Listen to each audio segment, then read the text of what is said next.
Hello students, welcome back to YouTube channel distance learning. I hope अभी तक आप सभी लोगों ने हमारे चैनल को लाइक, शेयर और सब्सक्राइब कर लिया होगा। If you have not done it so please do it right now. Students, आप लोग हमें इंस्टाग्राम में भी फॉलो कर सकते हो और अपने जो भी डाउट्स है वो वहां पे आप हमें सेंड कर सकते हो। तो जैसे कि आपने यहाँ पे देखा था, हमने लास्ट वीडियोस में डिस्कस किया था सैनिक स्कूल के बारे में। ओके, हमने जाना था कि कैसे हम सैनिक स्कूल को क्वालिफाई कर सकते हैं, कैसे हम अपनी सीट वहां पे सिक्योर कर सकते हैं। ओके, आज का वीडियो भी यहाँ पे स्पेशल होने वाला है बच्चों। आज हम जानेंगे, इन केस अगर आपका सैनिक स्कूल में किसी कारणवश सिलेक्शन नहीं हो पाया, तो फिर उसके बाद आपके पास क्या क्या ऑप्शंस अवेलेबल है। ओके, तो बहुत सारे रीजंस हो सकते हैं बच्चों जिस कारण आप सैनिक स्कूल में क्वालिफाई ना कर पाओ। हो सकता है आपका रिटन क्वालिफाई ना हो पाए, हो सकता है आप इंटरव्यू में आउट हो जाओ, हो सकता है कि आप यहाँ पे मेडिकल फिटनेस में आउट हो जाओ। ओके, हो सकता है कि आपकी एज ओवर वहां पे निकल जाए। इन केस अगर ऐसा होता है और आपको आर्मी में ही जाना है बच्चों, तो उसके बाद आपके पास क्या क्या ऑप्शंस है और कैसे आप आर्मी का सपना अपना पूरा कर सकते हो। तो सबसे पहले आपको यहाँ पे ध्यान देना है बच्चों, जो ये एग्जाम होता है वो होता है क्लास 6 एंड 9th के लिए। ओके, तो यहाँ पे जो एज है 10 से 12, 13 से 15 के बीच में होती है। अगर आपके पास एज है बच्चों, तो मैं कहूंगा आप दोबारा यहाँ पे ट्राई करो। ओके, अगर आप 6th में क्वालिफाई नहीं कर पाए, आपके पास एज है, तो आप दोबारा यहाँ पे टेस्ट दे सकते हो और एक प्रयास यहाँ पे अपना कर सकते हो। अगर आपके पास 9th के लिए भी एज है, तो आप यहाँ पे एक और अटेम्प्ट दे सकते हो और अपना क्वालिफाई कर सकते हो। अगर आपको सैनिक स्कूल से ही अपना क्या करना है, 12th करना है। इन केस अगर आप 6th में नहीं देना चाहते सैनिक स्कूल, ओके, अगर आपको लगता है कि मैं एक और अटेम्प्ट नहीं देना चाहता हूं, तो आप 9th में ट्राई करो बच्चों।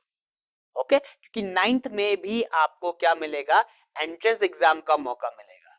तो यहाँ पे 6th वाला बच्चा अगर क्वालिफाई नहीं कर पाता, तो उसके पास काफी चांसेस है वो 9th वाले में भी दे सकता है और वो दोबारा 6th के लिए भी दे सकता है अगर उसके पास एज है। क्लियर? अगर वो 6th में दोबारा नहीं देना चाहता, तो 9th वाली एज तो उसके पास होगी, तो वहां पे अपना अटेम्प्ट दे सकता है।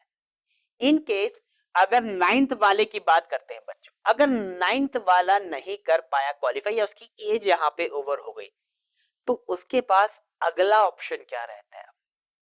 तो अगला ऑप्शन ये है बच्चों, आप बिल्कुल प्रॉपर वे में अपना 10th कंप्लीट करो। ओके, अपने हाई स्कूल में अच्छा परसेंटेज सिक्योर करो और उसके बाद 10th के बाद आप प्रिपेयर करो एनडी के लिए।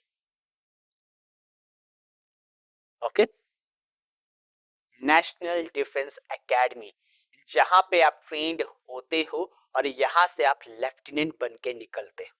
ये एग्जाम कब होता है? अगेन बच्चों, ये एग्जाम ट्वाइस इन ईयर होता है।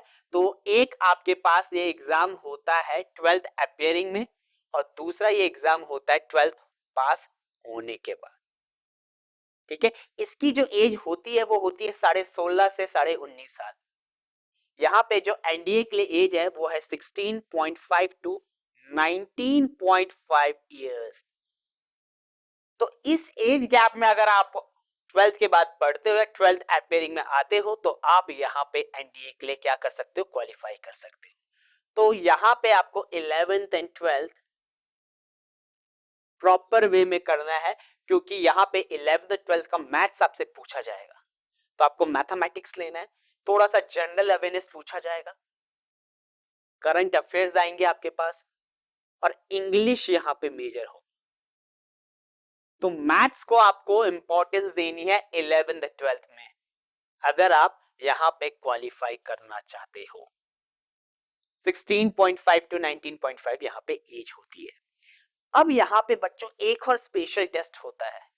जैसे आपके पास सैनिक स्कूल में क्या होता था, सिंपल सा इंटरव्यू, लेकिन यहाँ पे ऐसा नहीं होता है। यहाँ पे आपके पास 7 दिन की एसएसबी होती है।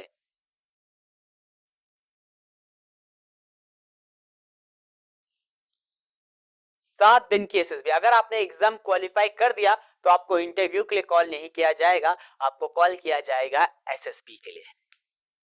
तो यहाँ पे आपकी एसएसबी होगी जो 7 दिन तक चलेगी। सबसे पहला राउंड यहाँ पे स्क्रीनिंग होता है। स्क्रीनिंग में क्या किया जाता है, आपको कोई विजुअल दिखाया जाता है बच्चों। जितने भी कैंडिडेट्स एनडीए को क्वालिफाई करके आए हैं उन सबको एक विजुअल दिखाया जाएगा और पूछा जाएगा इस पे एक स्टोरी लिखो।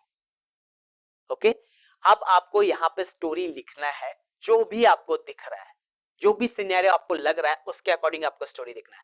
हो सकता है आपको रेलवे प्लेटफॉर्म दिखा दिया जाए, हो सकता है आपको हॉस्पिटल का दृश्य दिखा दिया जाए, हो सकता है आपको संसद का दृश्य दिखा दिया जाए, कुछ भी हो सकता है यहाँ पे। तो आपको उसके अकॉर्डिंग अपना प्रेजेंटेशन वहां पे लिखना है।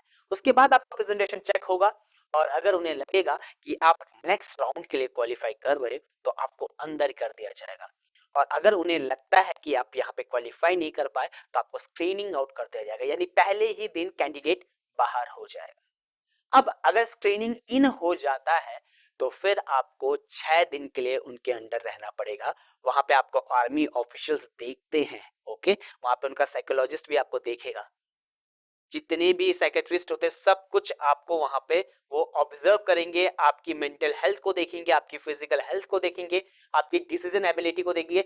बहुत सारे राउंड्स होते हैं जो इन 6 दिन में आपके कंडक्ट करवाए जाएंगे। फिर लास्ट में यहाँ पे होती है कॉन्फ्रेंसिंग, तब आपका वहां पे इंटरव्यू करवाया जाता है। ओके, जहां पे आपके पास आर्मी के कुछ सीनियर ऑफिशियल्स, डॉक्टर्स, बहुत सारे वहां पे जो होंगे, सारे ऑफिशियल्स होंगे, वहां पे साइकेट्रिस्ट बैठा रहेगा जो आपको ऑब्जर्व करता रहेगा कि आप कैसा बिहेव कर रहे हो कहाँ पे इंटरव्यूअर के सामने। अगर वो राउंड भी आप क्लियर कर गए तो आपने एसएसबी को क्लियर कर दिया।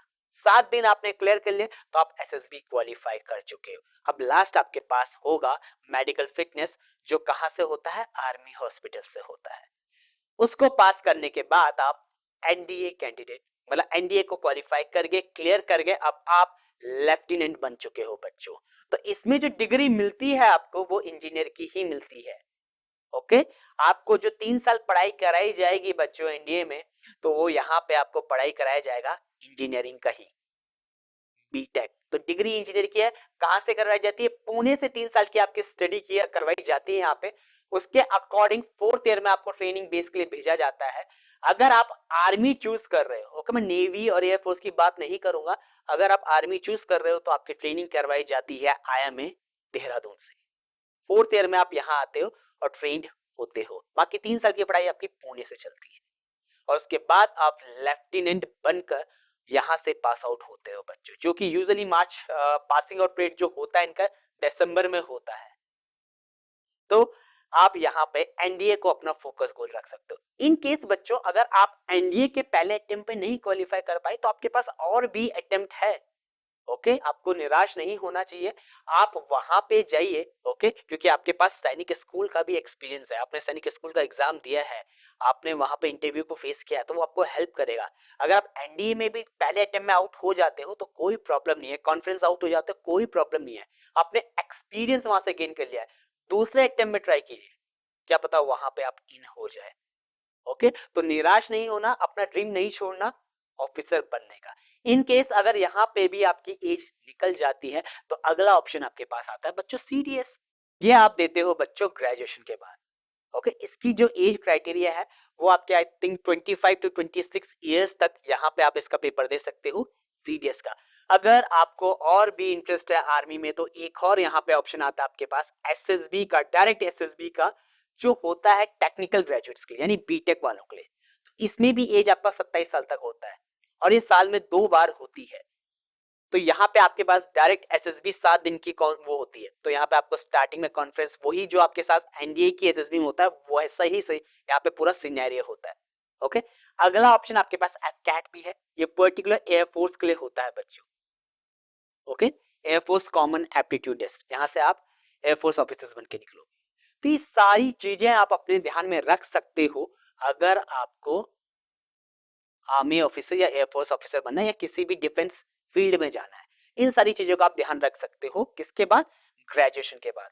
अभी आप पढ़ रहे हो क्लास 6, 7, 8, 9 पे, तो सैनिक स्कूल, आरएमसी, आरएमएस को अपना टारगेट रखो या एनडीए को अपना टारगेट रखो, ये ग्रेजुएशन के बाद, इन केस अगर आप इन सब में क्वालिफाई नहीं कर पाए।